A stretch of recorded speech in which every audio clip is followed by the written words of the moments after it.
Ever had one of those days where you put your feet on the floor and feel like you could tip over? A day when you're moving so quickly from task to task that there's no time for proper meals, bathroom breaks, even deep breaths? Or have you ever been blindsided by introspection such that you wish to shut off your brain?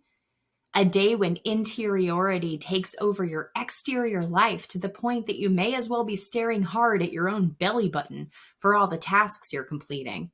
The life of a busy writer, day jobs, child and elder care, chaperoning and carpooling, cooking and baking, not to mention the hobbies you're desperately trying to cram into the deluge, is complex, exhausting, and often imbalanced. Striking the right balance is what will keep you writing and keep readers reading for the long term.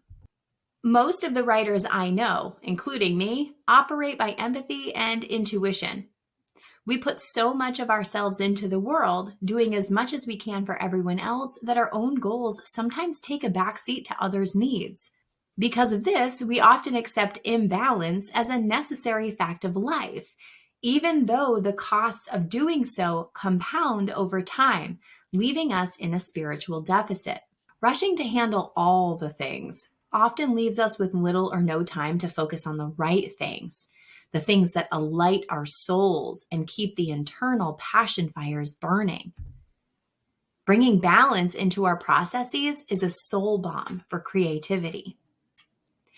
Getting into a writing routine is one of those bits of advice that crops up again and again, and for good reason. Routines speak balance. So many well-known writers have discussed and will continue to discuss their writing routines, though I prefer a more ritualized process. Still, the goal is consistency, but consistency means something different to every writer. Writing 7 days a week is the ideal for many writers, but I can't and don't commit to such a stringent process.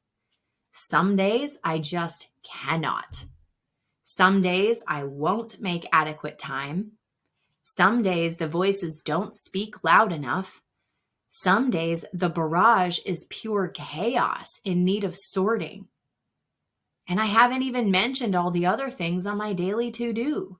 Client manuscripts don't read and assess themselves, y'all. So how many days per week do I actually commit to writing my novel? 1. For 2 hours every Tuesday morning, I sit with Novel Nest writers in the writing room. We bring our projects and goals, turn on our cameras if we're feeling brave enough, mute our mics, and write together in solidarity. 1 day a week may not seem like a lot of time, and it isn't. But those 2 hours usually net me anywhere from 500 to 2,000 words, depending on the task of the day. And because I'm intentional about my writing, because I cut myself slack and allow lots of personal grace, the writing itself comes out better than it would if forced, learned from experience. Writing my novel for only 1 day per week actually saves me time in the long term because I'm editing out far less garbage than I would have to if my manuscript was full to the brim with useless words and purple phrases. If you find yourself struggling to stick to your writing plan, know that you're not failing. It's just that your plan may not be properly balanced against the rest of your life duties.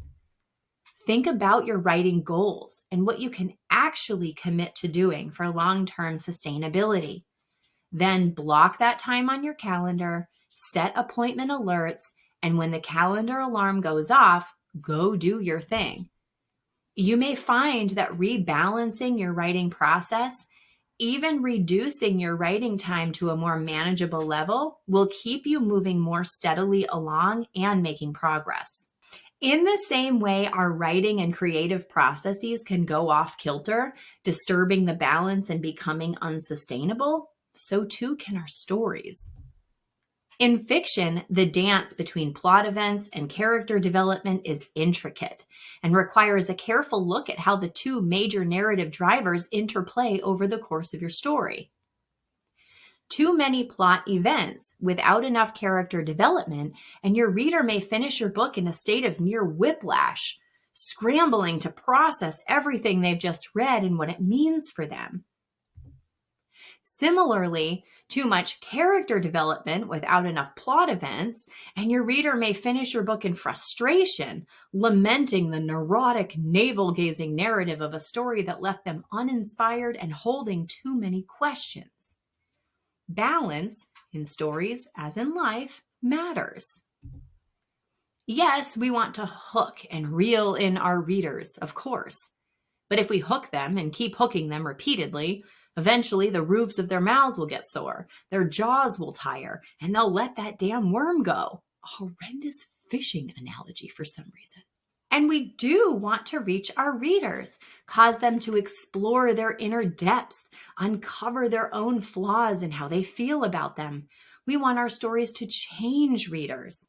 But if we spend too much time unpacking clown cars of emotional baggage via character internalization, pulling out one Technicolor scarf after another, readers may miss how the baggage affects and is affected by the outside world. Clowns?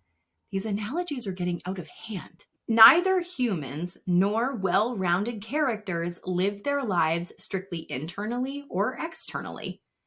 Our emotions affect how we see the world. How we see the world affects our decisions. Our decisions affect opportunities and challenges. Our responses to those opportunities and challenges affect our emotions. Our emotions, you get the idea. Internalization and externalization are two sides of the same page, the recto and the verso, working in tandem to define experience. And what we really want is for our readers to have an experience.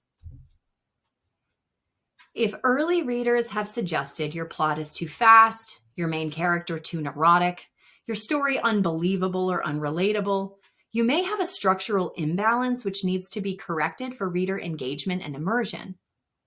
Think about your future reader and what you actually want for them to experience when they sit down with your story in their hands. Then look for ways to bring greater balance to your story.